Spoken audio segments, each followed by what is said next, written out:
সংক্ষিপ্তভাবে আলোচনার পাশাপাশি বর্তমান সময়ের প্রেক্ষাপটে আমাদের মুসলিম যুবকদের, আমাদের মুসলমান সম্প্রদায়ের কি করণীয় কি বর্জনীয় এই বিষয়গুলো আমাদেরকে জানতে হবে।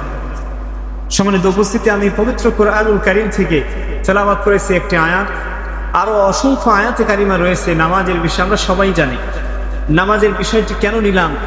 নেওয়ার পিছনে অন্যতম কারণ হলো যে গত রাত্রে আমাদের অনেক যুবক ভাইয়েরা সারা রাত জেগে জেগে ফুটবল খেলা দেখেছে, কিন্তু দুর্ভাগ্যবশত হলেও সত্য, যে জাতি আমাদেরকে পৃথিবী থেকে নিশ্চিহ্ন করতে চায় তাদের শেখানো দেখানো পথে আমরা রাত অতিবাহিত করছি।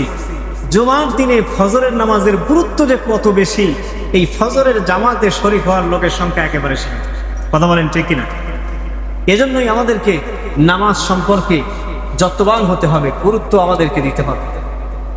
যতদিন মানুষ ফজরের জামাতে লোকের সংখ্যা অন্য অন্য নামাজের তুলনায় বেশি না হবে, ততদিন পর্যন্ত মুসলমানেরা তাদের সেই বিজয়, অর্জিত যে বিজয় তাদের ছিল, সেটাকে কোনোদিন পুনরুদ্ধার করার মতো সামর্থ্য তারা লাভ করতে পারবে না।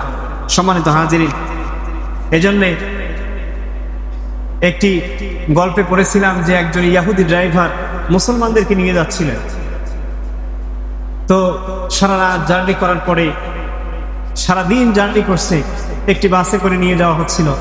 জোহরের নামাজের সময় একটি মসজিদ দেখার পরে মুসলিমদেরকে সেখানে গাড়ি থামিয়ে নেমে নামাজ পড়ার জন্য ইহুদি ড্রাইভার রিকোয়েস্ট শুরু করল যে আপনাদের যেহেতু ধর্মীয় একটি গুরুত্বপূর্ণ ইবাদত হলো নামাজ, সুতরাং এই নামাজটি আপনার যথাযথভাবে যাতে আদায় করতে পারেন, এজন্য আমি গাড়ি স্টপ করেছি।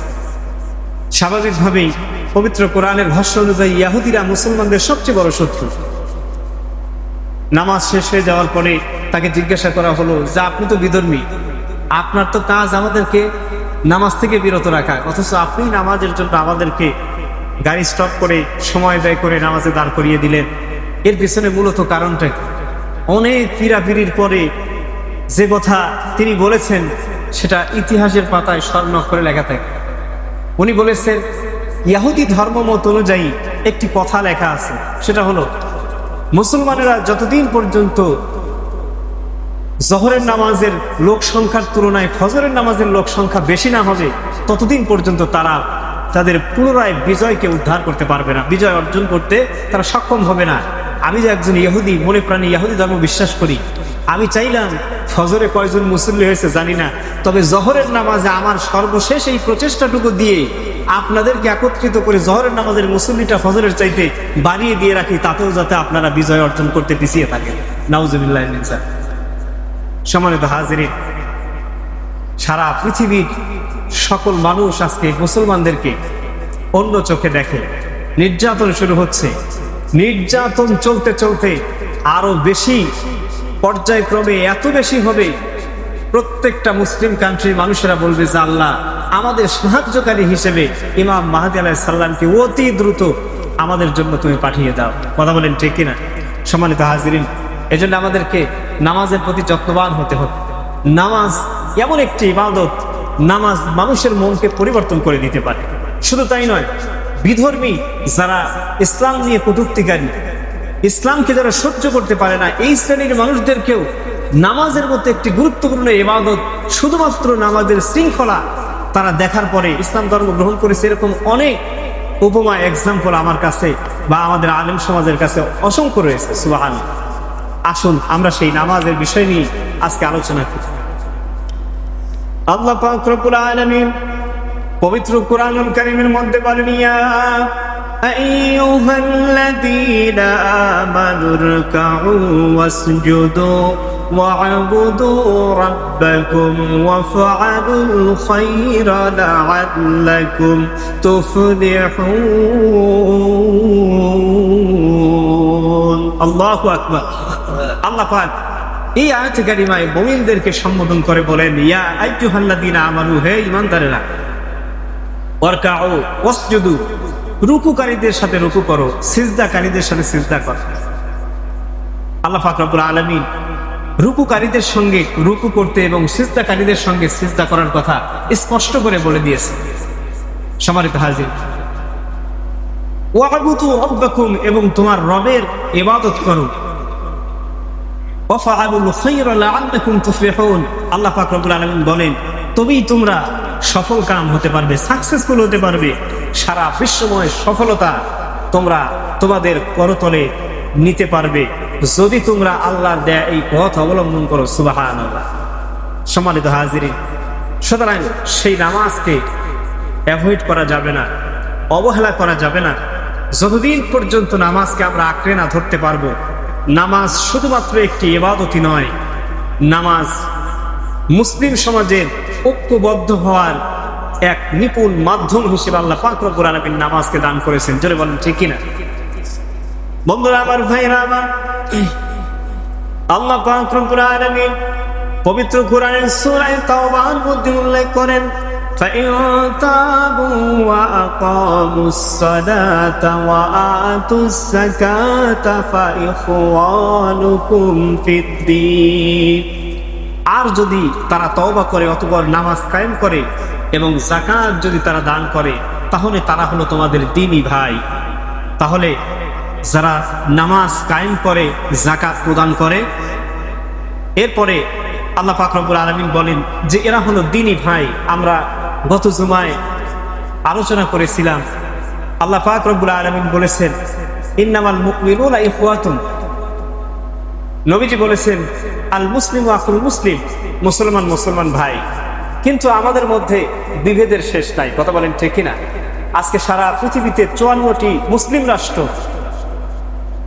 54টি মুসলিম রাষ্ট্র যদি একত্রিত হয়ে, যদি ইসলামের স্বার্থে একত্রিত হয়ে যদি মুসলমানদেরকে বাঁচানোর জন্য যদি প্রচেষ্টা চালিয়ে যেত, সারা পৃথিবীর সমস্ত আরো 600 কোটি বিধর্মীরা একত্রিত হয়েও মুসলমানদের একটু চুল পরিমাণ তাদের কোনো ক্ষয়ক্ষতি করার সাহস পেত না। জোরে বলেন ঠিক কিনা?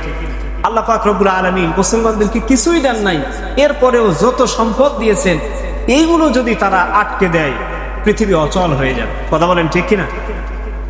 আজকে আমি পড়তে পড়তে দেখলাম যে বর্তমান বিশ্বের প্রথম পর্যায়ের পরাশক্তি গণচীন, যে চীনের লোক সংখ্যা সারা পৃথিবীতে বর্তমানে দ্বিতীয় পর্যায়ে আছে, 141 কোটি মানুষ। এই যে চীন, এই চীন রাষ্ট্রটির যেখানে প্রাণ অর্থাৎ 80% তেল যেখান দিয়ে চলাফেরা করে, বসফরাস প্রণালীর কথা বলা হয়েছে, আবার বলা হয়েছে মালাক্কা প্রণালীর কথা। এই যে যেখান দিয়ে চলাফেরা করে, ঠিক সেই জায়গাটা আমাদের মুসলিম রাষ্ট্র মালয়েশিয়া, ইন্দোনেশিয়ার ভিতর দিয়ে চলে গেছে।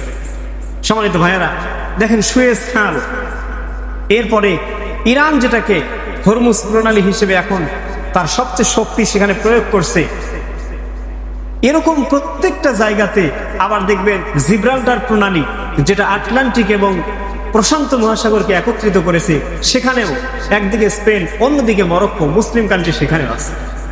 প্রত্যেকটি জায়গায় মুসলমানদের দাপট আছে, কিন্তু একত্রিত না হওয়ার কারণে মুসলমানদেরকে আল্লাহ শিক্ষা দিয়েছেন, হে মুমিনেরা, তোমরা যেভাবে মসজিদে নামাজের সময় সারিবদ্ধভাবে, কাতারবদ্ধভাবে একজন অপরজনের শরীরের সঙ্গে মিলে মিলে দাঁড়িয়ে একত্রিত হয়ে একই ইমামের পিছনে তোমরা আল্লাহু আকবার ধ্বনি দিয়ে রুকু করো, সিজদা করো, ঠিক সেইভাবে সারা পৃথিবীর সমস্ত মুসলমান তোমরা এক এবং অবিচ্ছেদ্য একটি অংশ হয়ে তোমরা সারা পৃথিবীতে পদাচারণ করো। সারা পৃথিবীর অন্য কোনো বিধর্মীদের ক্ষমতা নাই যে মুসলমানদের কোনো ক্ষতি করতে পারে। কথা বলেন ঠিক কিনা? আজকে আমাদের ভিতরে ঐক্য নাই, আমাদের ভিতরে দলাদলি, টুপি নিয়ে দলাদলি, আশ্চর্যজনক কথা, জুব্বা, পাঞ্জাবি, এগুলো নিয়ে দলাদলি। সবাই বলে আমি ইসলাম মানি, কিন্তু ইসলাম মানতে গিয়ে তার সাথে যদি আরেকজনের মতের মিল না হয়, সেটাকে সে এমনভাবে রিজেক্ট করে, এমনভাবে সে বয়কট করে। শত্রু তো শত্রু, খ্রিস্টান ইহুদিদের সঙ্গে মিলবে, কিন্তু ওই মুসলিম ভাইয়ের সঙ্গে মিলবে না। কথা বলেন ঠিক কিনা? আজকে এই সমস্যাগুলির কারণে আমাদের পৃথিবীতে আমাদের সবচাইতে লাঞ্ছিত হতে হচ্ছে, নিগৃহীত হতে হচ্ছে, নির্যাতিত হতে হচ্ছে। সম্মানিত হাজিরিন, এজন্য আল্লাহ পাক বলেছেন, ওয়া'তাসিমু বিহাবলিল্লাহি জামিআ ওয়া লা তাফাররাকু, তোমরা আল্লাহর রজ্জুকে তোমরা এমন ভাবে ধরো, একেবারে একনিষ্ঠভাবে আল্লাহ তাআলার রজ্জুকে তোমরা ধরো, দ্বীন ইসলামকে ধরো। খবরদার তোমরা আলাদা হয়ে যেও না, ডিভাইডেড হয়ে যেও না, ফারাক সৃষ্টি করো না। কথা বলেন ঠিক কিনা? সম্মানিত হাজিরিন, সুতরাং মুসলমানদেরকে ঐক্যবদ্ধ করার অন্যতম একটি মাধ্যম হলো এই নামাজ। এই জন্যে আজকে ইহুদিরা, খ্রিস্টানরা একদিকে আমার আপনার ভাইয়ের রক্ত দিয়ে তারা হোলি খেলছে, অন্যদিকে তারা আজকে এই ফিফা ওয়ার্ল্ড কাপ নামক এই বিশ্বকাপ ফুটবল দিয়ে মুসলমানদেরকে মাতিয়ে রাখছে। বিধর্মীদের সকলে তো আছেই, বিশেষ করে মুসলমান, এরা পর্যন্ত নিজেদের গাকে ভাসিয়ে দিচ্ছে। সম্মানিত হাজিরিন, শুনলে অবাক হওয়ার কিছু নাই। বাংলাদেশে এমনও পাগল আছে 30% জমি বিক্রি করে তার সমর্থিত একটি দল, যেই দল গত কিছুদিন আগেও এই ইসরায়েলকে সমর্থন করেছে, সেই দলের পতাকা তৈরি করে সে সারা দেশের মধ্যে ভাইরাল হওয়ার প্রচেষ্টা করছে। নাউজুবিল্লাহ। গরিব মানুষ 30% জমি বিক্রি করছে, পতাকা বানাইছে তার দল যেন যেতে। এখন আপনারা বলেন, মানুষ তো পাগল হয়। আল্লাহ তাআলা বলেছেন যে এই মানুষ সর্বশ্রেষ্ঠ, আশরাফুল মাখলুকাত, ওয়ালাকাদ কাররামনা বানি আদম ওয়া হামালনাহুম ফিল বাররি ওয়াল বাহর ওয়া রাযাকনাহুম মিনাত তাইয়্যিবাত। এরা উত্তম খাবার খায়, এরা জলে স্থলে সকল জায়গায় এদের শ্রেষ্ঠত্ব আছে। আবার আল্লাহ তাআলা বলেছেন, ওয়ালাকাদ যারানা লি জাহান্নামা কাসীরাম মিনাল জিন্নি ওয়াল ইনস লাহুম কুলুবুন লা ইয়াফকাহুনা বিহা ওয়া লাহুম আযানুন লা ইয়াসমাউনা বিহা ওয়া লাহুম আ'য়ুনুন লা ইবসিরুনা বিহা উলাইকা কাল আনআম বাল হুম আদাল ওয়া উলাইকা হুমুল গাফিলুন। আল্লাহ পাক বলেন যে আমার এই মানুষই কত নিকৃষ্ট, আমি জিন এবং এই গোমরা মানুষদেরকে দিয়ে আমি জাহান্নামের উদরকে পূর্ণ করবো। নাউজুবিল্লাহি মিন যালিক।